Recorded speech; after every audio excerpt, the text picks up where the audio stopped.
नमस्कार मित्रांनो, मुरंबा मालिकेच्या आजच्या भागात आपण बघूया. घरातले सगळे टेन्शनमध्ये असतात कारण अनंत रागाराग निघून गेलेला असतो.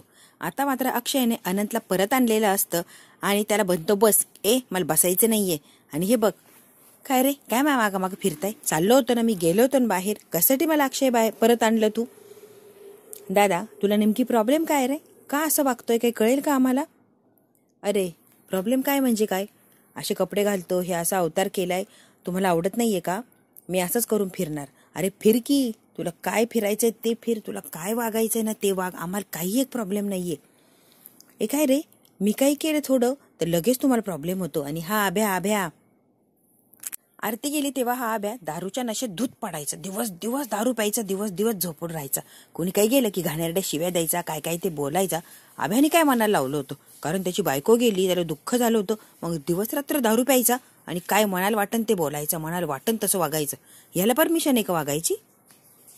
अरे एवढंच काय, मागे गार्डनमध्ये अर्थाला काय केलं होतं आभ्याने? आता लगेच शांत बसतो. कळतंय ना तुला आभ्या कसा वागला? आणि त्याचं दे सोडून, तू काय केलं होतं जेव्हा रमाचा ऍक्सिडेंट झाला, रमा सापडण्याशी झाली होती, तेव्हा तू काय केलं होतं रे? तूही डिप्रेशनमध्ये गेला होता ना, कोणाशी बोलत नव्हता, काही नव्हता, अगदा वेडा झाला होता. अक्षय, तू वागू शकतो, आभ्या तू वागू शकतो, मग मी का नाही वागू शकत? मला सुद्धा वेड्यासारखं वागायचंय, मला सुद्धा टेन्शन आहे, मला सुद्धा प्रॉब्लेम आहे. आणि तुम्ही जशी लाईफ जगता तशी वेड्यासारखी मला सुद्धा जगायची. मी एकटाच का सेन्सिअरली जगू? मी का सेन्सिअर सारखं सगळ्यांना समजून घेऊ? प्रत्येक वेळेला मोठेपणा दाखवू मी मोठा आहे, मग कायमच मी मोठा आहे, मोठेपणातच जगायचं का नाही? मला सुद्धा वेडेपणा करायचा आहे, मला सुद्धा तुमच्यासारखं वागायचंय. त्यामुळे प्लीज मला कोणी समजायला जाऊ नका. मला जसं वागायचं आहे ना तसंच मी वागणार आहे. इकडे मात्र आजी टेन्शनमध्ये असते. तिने जो प्रकार पाहिला त्यामुळे ती जरा हादरलेलीच असते. आता ही घरात आहे ती रमा आहे की माही आहे, खरंच प्रश्नच पडलाय मला. आणि ही जर माही असली तर बरं आहे, कारण माही मला आवडते. पण ही जर रमा असली तर खरंच अवघड आहे. सगळं काही माझं आहे ते धुळीच मिळवलं असं म्हणायला काही हरकत नाहीये. आणि जरी ही रमा असली तरी हिने कुठे प्रयत्न केलाय मला विश्वासात घेतलं की मला जवळ घेतलं, काय घडलं काय नाही, की आजी मी परत आलीये आता रमा म्हणून अक्षयच्या आयुष्यामध्ये संसार करतीये. हिने कुठे मला विचार केला किंवा मला जवळ घेऊन काही सांगण्याचा प्रयत्न केला नाही. हिला जे वाटतंय तसंच वागतीये. नेमकी आता ह्या घरात रमा आहे की माही आहे? आणि मला फसवलंय की सगळे काही उद्योग सगळ्यांना माहिती आहे, फक्त मला माहिती नाहीये. आजीला असंख्य प्रश्न पडलेले असतात आणि प्रत्येक गोष्टीचं उत्तर आपल्या आजीला हवं असतं. आजी म्हणते, रमाने जिवंत असणं हे ठीक आहे आणि चांगलीच गोष्ट आहे, आनंदाची गोष्ट आहे. पण माही आली तर मला खूपच आनंद होणार आहे, सगळ्यांना माहिती आहे. कारण माही मला आवडायला लागली आहे, एक स्टँडर्ड आहे, शिकलेली आहे, वेल एज्युकेटेड आहे. मी कुठेही उठता बसता कुठेही तिला नेऊ शकते, माझ्या मैत्रिणीसोबत नेऊ शकते, काही चर्चा करू शकते, काही अडचणी असल्या तर ह्या आपल्या माहीसोबत मी शेअर करू शकते. पण रमाच्या ऐवजी तर आता माहीच्या ऐवजी जर परत आता रमा आली आहे रमाच्याच जागेवर तर अवघड आहे. परत ती लोक मेंटॅलिटी, ती मिडल क्लास मेंटॅलिटी, तिचं ते राहणीमान, तिचं ते वागणं, तिचं ते हसणं, तिचं ते बोलणं, मॅनर्स नसलेलं जगणं, हे सगळं काही मला फेस करायला लागणार. आणि हे सगळं बघितलं की माझ्या मैत्रिणी मला टोमणे देणार, नको नको ते बोलणार, सगळं काही नव्याने मला फेस करायला लागणार, फक्त आणि फक्त ह्या रमासाठी. ही रमा इतकी विचित्र आहे ना, हिला कुठे घेऊनही जाऊ शकत नाही, न वागण्याचा सेन्स ना बोलण्याचा सेन्स, अगदी सेन्स नसलेली मुलगी आहे ही. खरंच मला ती बिलकुल आवडत नाही. मला आवडते ती फक्त आपली माही.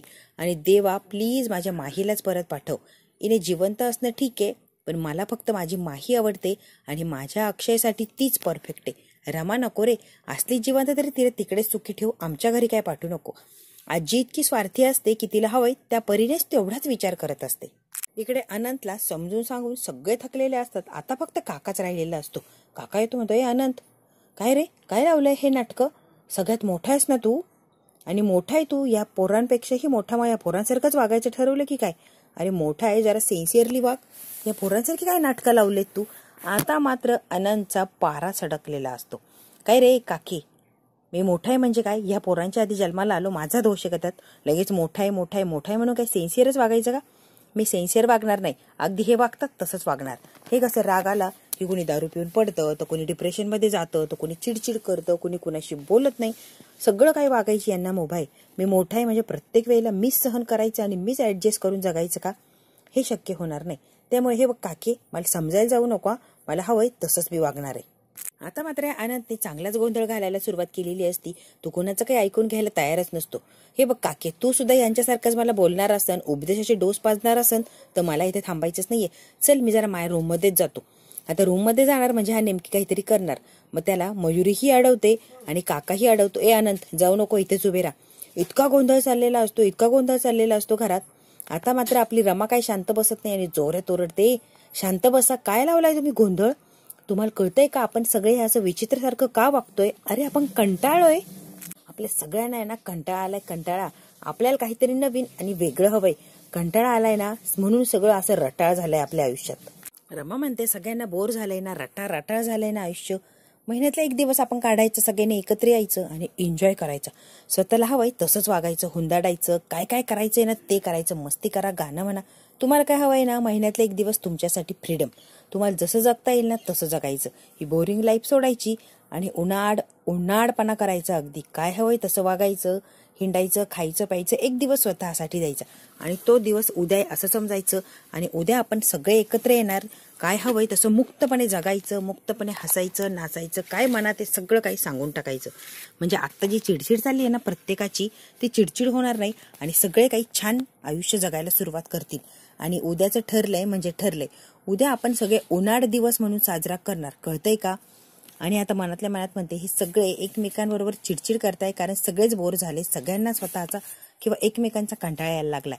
एक दिवस तर छान मजेत एकत्र घातला की सगळ्यांना एकमेकांची किंमतही कळणार आणि दिवसही छान जाणार.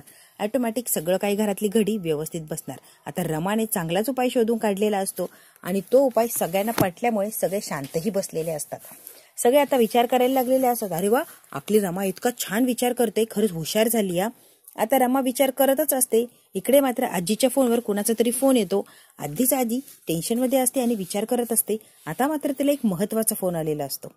आजीला मानिनीचा फोन आलेला असतो आणि मानिनी आता आजीचे कान भरवायला सुरुवात करते.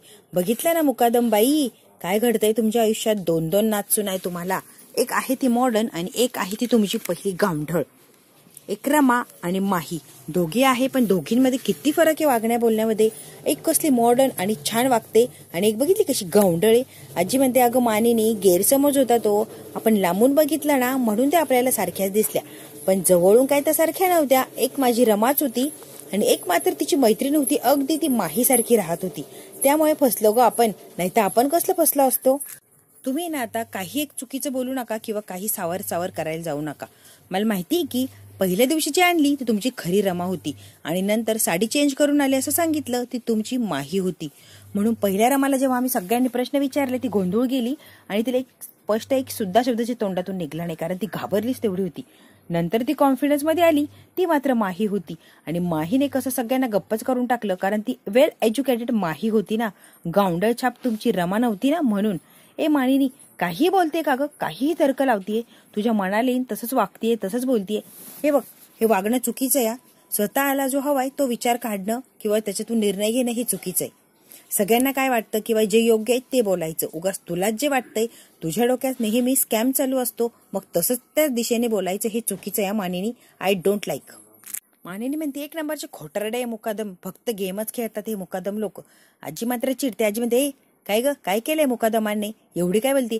एक नंबरचे खोटारडे, तुम्ही गेम खेळताय माझ्याबरोबर सुद्धा, अख्ख्या जगासमोरही तुम्ही गेमच खेळताय, कारण दाखवताय तुम्ही रमा जिवंत आहे, पण सगळं काही वागणूक करून घेताय ते आपल्या माहीकडून. पण माहीची मात्र तुम्ही ओळख लपवताय आणि तुम्हाला असं खोटारडेपणाने वागण्याचं काही एक अधिकार नाहीये मुकादमांना. त्यामुळे तुम्ही माहीची ओळख लपवू नका आणि जे आहे सत्य ते जगाला सांगा. कळतंय का तुम्हाला मुकादमीन बाई? हे बघ, तुमची रमा हरवली होती ऍक्सिडेंटमध्ये, तेव्हा तुम्ही रमासारखी दिसणारी डिक्टो मुलगी घरात आणली आणि तिला रमा म्हणून अक्षयच्या आयुष्यात आणली. आणि आता रमा तुमची परत आलीये तर ती डुप्लिकेट मुलगी तुम्ही घराबाहेर काढली आणि ओरिजिनल रमाला घरात घेतलं. काय मुकादम, सगळं म्हणाली तसंच वागता की काय आणि समोरच्याला फसवताय? अहो, समाज सुद्धा लक्ष देतो प्रत्येकाकडे आणि समाजाचं लक्षात आलं मुकादमीन बाई एवढं काय वागते आणि घरातल्या घरात असा खोटारडेपणा करते तर काय अवस्था होईल मुकादमीन बाई? कळतंय का तुम्हाला? ए मानिनी, उगाच म्हणालीन ते तर्क लावू नको आणि म्हणालीन ते निर्णय सांगू नको. तसं काही घडलेलं नाहीये. उगाच काही बाई सांगून माझ्या डोक्यात शिरू नका. आम्ही काही खोटारडेपणा केला नाही आणि काही चुकीचं वागलेलं नाहीये. एकदम शांत बस. इकडे मात्र रमाने आंबे, कलिंगड सगळे काही फ्रुट्स आणून ठेवलेले असतात. ते चिरत नाही, आहे तसे समोर ठेवलेले असतात. सीमा म्हणते, रमा काय ग, कुठं काय आई, दिसताय ना समोर आंबे आणि कलिंगड. अगं खाण्यासाठी ठेवले ना ते. हो आई, खाण्यासाठीच ठेवले आणले म्हणल्यावर. अगं मग चिरून द्यायचे, ते चिरले म्हणजे जरा व्यवस्थित खाता येईल ना. आई हे बघा, ज्याला जसे हवे तसे त्याने खायचे. कुणी हात बरबटवला, कुणी तोंड बरबटवलंय, कोणाला चिरूनच खायचे. जसं हवंय तसं खाऊ द्या. कोणालाही कुणी हसायचं नाही आणि कुणी कसं खाता याच्यावर कुणी कोणाला जेही करायचं नाही. प्रत्येकाला स्वतःसारखं जगायचंय म्हणल्यावर खाऊ द्या की कसं खायचंय. हे बघा, मनसोक्त आंबे खा आणि मनसोक्त कलिंगड खा. कोणीही तुम्हाला अडवणार नाही किंवा हसणार सुद्धा नाही. तुम्ही करा रे सुरू. अनंतला मातला इतके सुंदर आंबे बघून राहवत नाही. पटकन एक आंबा उचलतो आणि घाईघाईने खायला जातो. त्याचा सगळा रस त्याच्या तोंडावर पडतो. अरे सगळे हसायला लागतात. अरे मी थोडी घाई केली ना, मग तो रस बघ की लगेच माझ्या तोंडावर पडला. आणि कसला पिवळा धम्मक आंबा आहे हा. अगदी माझ्या पेंट सारखा कलर आहे त्याचा. खरंच किती छान वाटतंय. आनंद आता मस्त आंबा खायला लागलेला असतो. कशाचाही विचार करत नाही. पूर्ण त्याचे कपडे भरलेले असतात, डाग पडलेले असतात. त्यांनी सुरुवात केलेली असते. अभि म्हणतो, काय आंबा तर आहे आणि आंबा पिवळ्याच कलरचा असतो, त्यात काय वेगळं आणि काय विशेष. आता प्रत्येकाला वाटतं की आनंद सारखा आंबा घ्यावा आणि तो जसं खातोय मनसोक्त तसाच खावा. पण कुणाला भीती वाटत असते, कुणी हसेल म्हणून सगळे स्टँडर्डपणे खायचा की डायरेक्ट आपल्याला हवाय तसा खायचा हा विचार करत असतात. आनंदने मात्र कुणाचा विचार केलेला नसतो. आंबा घेतो, फोडतो आणि सुरुवातही करतो खायला. अभि मात्र काचरतो, ते घेऊ की नको, खाऊ की नको. अभि म्हणतो, त्यामध्ये गर असतो, गर अंगावर पडणार, आपले कपडे खराब होणार, मग त्यात काय एवढे लाजायचं, आंबाच आहे ना तो. आब्यानेही आंबा उचललेला असतो. मग काके म्हणतो, काय रे, सगळ्यांनी हवंय तसं वागायचं, हवंय तसं खायचंय, मग सगळ्यात मोठा मीच आहे, म्हणजे सगळ्यात मी सेन्सियर सारखं वागायचं का, हे शक्यच नाहीये. मला सुद्धा जसं हवंय तसं कलिंगड घेणार आणि हवंय तसंच खाणार. काका कलिंगड घेतो, अख्खा कलिंगड घेतो आणि स्वतःच्या हातानेच तो फोडतो, चिरत सुद्धा नाही. फोडलेलं असतं आणि आता डायरेक्ट हातानेच कलिंगड खायला सुरुवात केलेली असते. मयुरी म्हणती, काका इतका मोठा आहे तरी असा वागू शकतो, मग मी सुद्धा मला हवंय तसं मी खाऊ शकतेय. मी आता कुणाचं बंधन पाळणार नाही, मला हवंय तसंच मी खाणार. रमाने मात्र तिची एक आयडिया लढवलेली असते आणि प्रत्येकातलं लहान मूल तिने समोर आणलेलं असतं. आनंद आंबा खात असतो, काकाने हातानेच कलिंगड खायला सुरुवात केलेली असती. सीमाही आंबा मस्त चिरून खात असती आणि आता आपला आभ्या मस्त कातडी सोलून चोखून कातडी खाण्यासाठी आंबा सोलत असतो. सगळ्या घरात आता राडा घालायला सुरुवात केलेली असते. आपला अक्षय मात्र रमाला ओढत ओढत आणतो आणि म्हणतोय, काय लावलंय ग हे नवीन, अगं काय गोंधळ घालून ठेवतील तुला कळतंय का. लहान मुलं घरात गोंधळ घालून जसं राडा करून ठेवतात ना, तशी ही सगळी राडा घालणार, कारण झुपली कशी बघ. घालू दे ना, मग तुम्हाला काय अडचण नाही, मीच सांगितलंय हवं तसं वागा, हवं तसं खा. अगदी सेन्सियर वागण्याची काही गरज नाहीये आणि तुम्हीही तुम्हाला जसं हवंय तसंच वागा. अजिबात टेन्शन घेऊ नका आणि कुठल्याही बर्डन मध्ये सेन्सियर वागायला जाऊ नका. घालू दे आणि त्यांना काय करायचंय ते करू द्या, तुम्ही मात्र शांत बसा. अक्षय इकडे येऊन चिडचिड करत असतो आणि रमाला म्हणतो, काही आयडिया काढती, हाताने कोणी कलिंगड खातं का. तो आनंद दादा बघ कसं खातोय आणि तो आभ्या, कुणाला काही भान राहिलेलं नाहीये खायचं, काहीही आयडिया लढवते. ओ तुम्हाला काय करायचंय, तुम्ही कशाला त्यांच्याकडे बघताय, तुम्हाला जसं हवंय तसं तुम्ही खा, त्यांच्याकडे बघू नका, चिडचिड करू नका, एकदम शांत बसा. आता रमा मात्र अक्षयला खूप रागवत असते. सगळ्यांनी मनसोक्त आंबे खाल्लेले असतात, कलिंगड खाल्लेलं असतं आणि कलिंगड खाण्यावरून, आंबे खाण्यावरून एकमेकाने ओढतानाही केलेली असते. हे माझं कलिंगड, हा माझा आंबा, आता तू खूप खाल्लाय, आता माझ्यासाठी ठेव. मस्त लहान मुलाच्या वरही ते वाकलेले असतात आणि स्वच्छंद आयुष्य ते जगलेले असतात.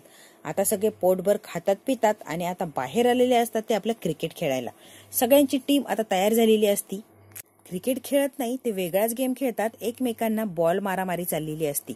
हवंय त्याला आउट करायचं आणि गेम मध्ये त्याच्यावर राज्य आणायचं म्हणून जो बॉल आहे तो समोर जो दिसेल त्याला पकडायचा आणि त्याला मारायचा. इतकं छान, अगदी आपण आपल्या शाळेत असताना जसं खेळायचो तसे ते खेळत असतात. सगळे अगदी घामाघूम झालेले असतात आणि दमलेले असतात, इतकं त्यांनी खेळलेलं असतं मनसोक्त. सगळ्याचा आनंद मात्र सीमा दारात उभा राहते आणि खूप हसत असते, सगळ्यांना बघते इतकं आनंदामध्ये, टाळ्या वाजवते आणि सगळ्यांचा गेम ती मस्त बघत असते. सीमा मध्ये, अगं रमा इकडे ये. रमा आलेली असते. काय हो आई, अगं अक्षय खोलीत का गेलाय. अच्छा ते खोलीत आहे का. अगं हो, नेमकी तू का गेलाय ना हेच मला कळालं नाही. बरं आई, मला माहिती आहे ते खोलीत काय करताय लपून लपून, मी जरा बघतेच जाऊन. आता रमा आलेली असते आणि अक्षय मस्त आंबे घेऊन बसलेला असतो आणि इतक्या वेळेस सगळ्यांच्या समोर अगदी सेन्सिअरली त्याने चिरून व्यवस्थित कलिंगडही खाल्लेलं असतं आणि आंबाही खाल्लेला असतो. पण त्यालाही सगळ्यांसारखा आंबा चोकून खायचा असतो. सगळ्यांसमोर मात्र तो खाल्लेला नाही, ऑकवर्ड फील करतो, त्यामुळे तो एकदम नॅचरल आणि सेन्सिअर वागलेला असतो. आता मात्र तो रूम मध्ये येतो आणि आंबे घेऊन बसलेला असतो. मस्त आंबा पिळतो आणि आता आंब्यावर ताव मारणार असतो. पण हे मात्र सगळं रमाला माहिती असतं अक्षयच्या मनात नेमकी काय चाललंय. ती आता त्याला बघायला त्याच्या रूम मध्ये आलेली असते. रमा येते, बघते, हसते आणि अक्षयच्या जवळ जाऊन बसते. तो ते काय इथे, जा बाहेर. बाहेर का जाऊ मी?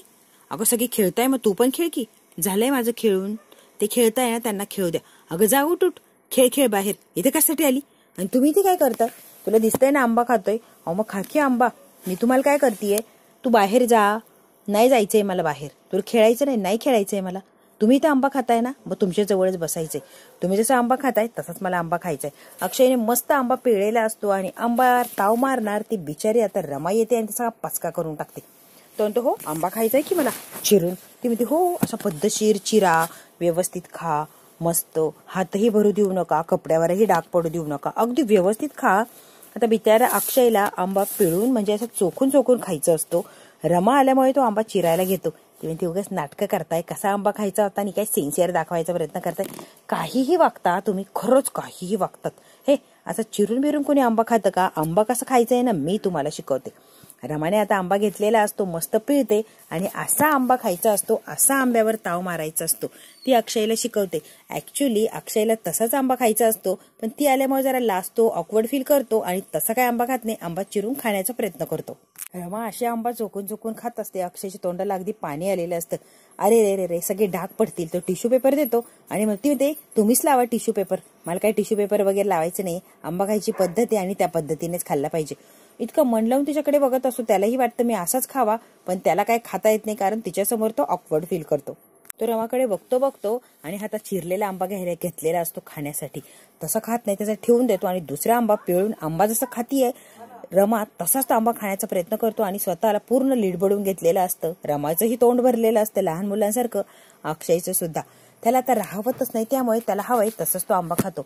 रमाला मात्र हसू येत असतं. हा दाखवतोय इतकं व्यवस्थित खायचं, डाग नाही पाडायचे, आणि आता काय करते, माझं बघून बघून तो हा खायलाच लागलाय ना. आता रमाला मात्र त्याच्यावर हसू येत असतं.